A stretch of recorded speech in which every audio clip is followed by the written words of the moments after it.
say top Billin.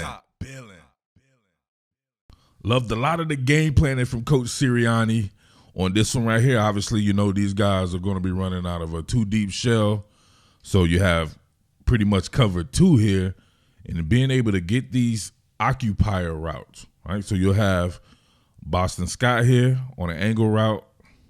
You'll have a drag by my man A.J. Brown, but then you have a corner route right into the honey hole right here, right in between the corner and the safety. If he's going to pass that off, you have to quickly decipher that or work it underneath. And, of course, Jalen Hurts is going to make the best decision possible because he's Jalen Hurts.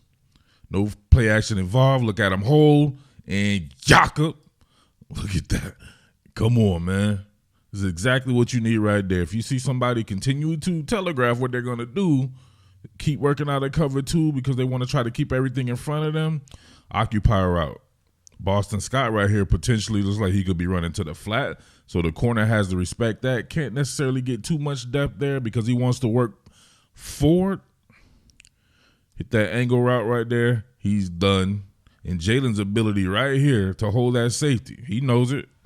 If you're looking right here, you got Quez Watkins. He's working to the flat. And you got my man Thin Diesel, Devontae Smith. He's getting vert upfield. So you hold that safety there and then work in the honey hole. Jakob to my man, Dallas Goedert. Goedert was out there balling. Same shit, different toilet here. This time you get vertical routes on the backside. Front side, you still have Goedert here running that sail route, and you'll have the underneath coverage, but Gainwell will occupy that eye discipline underneath here to allow that sail route to take shape. Here we go. We see it right there. See the bump off right there? See, this is how you know you have to decipher really quick. If you were looking at this time, it looks like it's going to be man coverage, right? However, the cornerback bumps and then works to the flat. So still working with cover 2 here. They're getting depth underneath Quez Watkins with the linebacker. So you're still going to get that same void. And you see, just barely, Jalen's able to get it off and get it downfield. And another one. All right, y'all, stand up. Much love to King of Prussia. Shout out South Philly, North Philly. Old City. Shout outs to Cherry Hill, of course, Camden. Shout outs to Pensauken. And man, much love to Ridley Park in Wilmington. We'll be out Wilmington sometimes, man. Big shout outs to the guys at Wilmington and the whole Delaware, period. All right. So this one has very similar action to it here. This time you get Jack Stoll. He's able to sit in the void, but you still get sort of some of those occupier routes. Thin Diesel here working to the sticks. Quez Watkins back again to the flat. This time, though, they're working against cover 6, it looks like. So you have cover 4 to this side here, and then you're working with cover 2 to the weak side. And Jalen Hurts still does a good job. These guys really lab this zone stuff because Texans were throwing a whole bunch of different zones at them, and they were doing a good job of working that. So you hear him on the pull. Hurts understands exactly where he needs to go with this. And look at that. They're on the same page. Oh, look at that. Look at the product placement. Right exactly where it needed to be to let Stoll get upfield a little bit. But you can see it develop here. This time, instead of sitting down, working towards the flat, you can see the cornerback get his vertical bell on right there. But sensing that, instead of running that corner route like we saw previously with Goedert, Stoll does a good job of sitting it down. And what does that do? The occupier route. That takes the underneath coverage right there. I forgot to show that. This time you got Miles Sanders. Man, damn, how much talent is on this team, man? Howie Roseman did the damn thing. I don't give a damn what you say about Howie Roseman. This is back in the day type Eagle shit right here. Loaded to the motherfucker. But look, right underneath the occupier route, and that widens the underneath coverage just for those two to be on the same page. And then Hurts delivers an accurate ball. Just get upfield, get north-south. All that east-west ain't worth it, baby. Get up north-south and get the first down. All right, this joint was funny to me right here. You got Dino, right? 2 double-in routes. You got Quez Watkins on the inside, A.J. Brown on the outside. How they fall for the okie doke?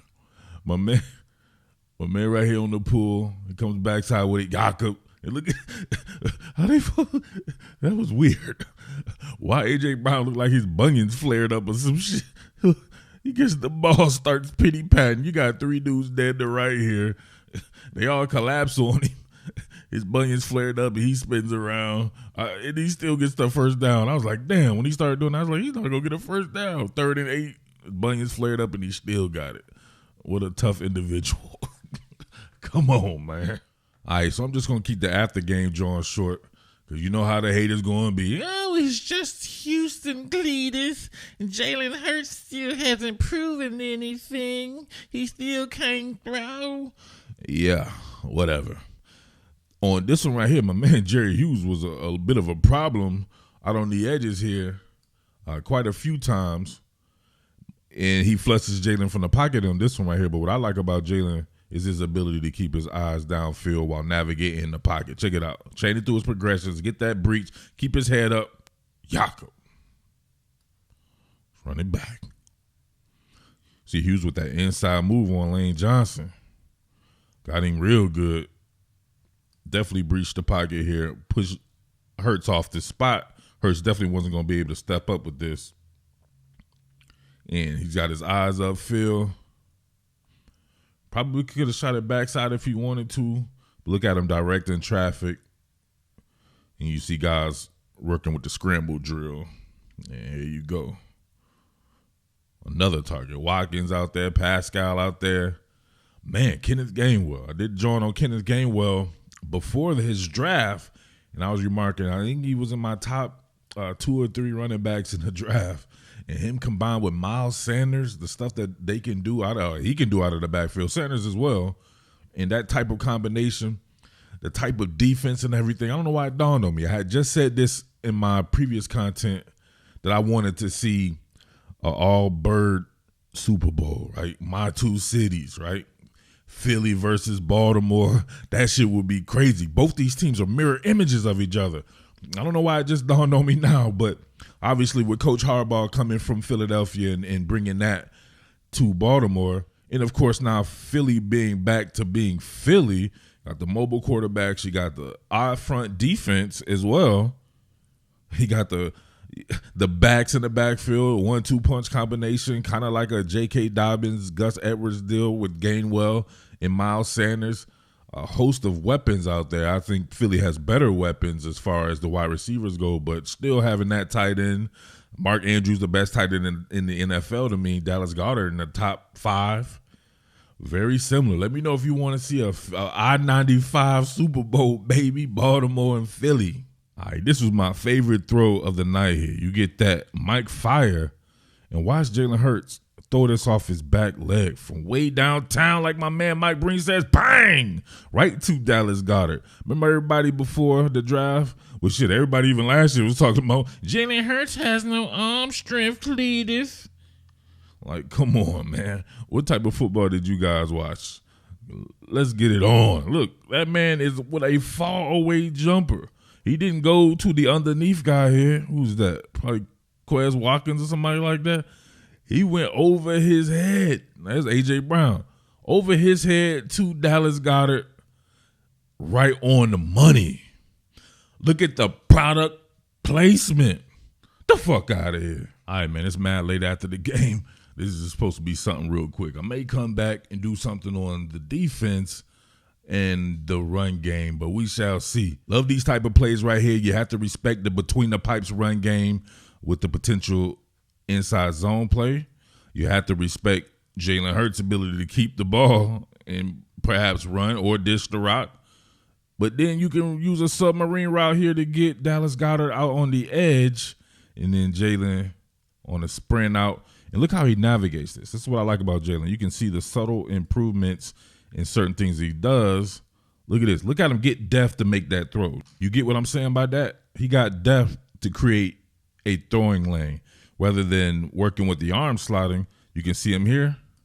He's running more parallel to the line of scrimmage and then starts to drift back. You can see where he is now, getting back behind the line before he makes this play, just to get that proper angle and get that spacing, and delivers to Goddard. Too easy. So, yeah, I know it's Houston, but hey, it's going to keep being just Houston in these teams because they're going to keep winning. This team is fucking electrifying, efficient, physical, anything you can think of. Love the stuff on defense. I saw some dope-ass shit on defense that I need to go over, but masterpiece right there, in my opinion, at least on the offensive side of the ball. These Thursday games, man, they can be a little wonky and everything like that, but this was a no-doubter here. Actually, the defense, I don't know. I don't want to disrespect Houston because I think Houston is a talented team. Houston gets some draft picks. When those draft picks kick in and they can surround that quarterback with some better talent, man, they have some really good pieces on that team. I think it'll be a lot better in the future from Houston there. But, hey, continue to roll with Philly right there. Definitely some things on defense that gave me a little cause to pause, but nothing too drastic. All right? But once again, it's your boy, Mid-Atlantic Murph. Strike the band. What more can I say? Top Billin.